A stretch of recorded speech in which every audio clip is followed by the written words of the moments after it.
તમારે કોઈ સાધુ સાથે સારો સુમેળ થાય છે ત્યારે સમજવાનું કે આપણા પુણ્યો પાક્યા છે.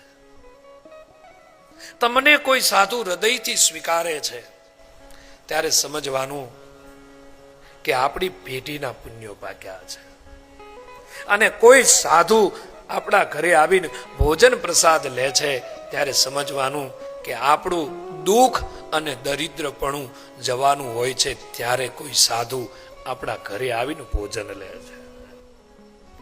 સાધુનું આગમન, સાધુની પધરામણી બહુ વિશેષ મહત્વ ધરાવતી હોય છે. કદાચ કલિયુગમાં માણસને એની કદર નહીં હોય, પણ સાધુ આપણા ઘરે આવે છે અને જાય છે ત્યારે ઘણું બધું મૂકીને જાય છે. ખાલી એની ચરણ રજ આપણા ઘરમાં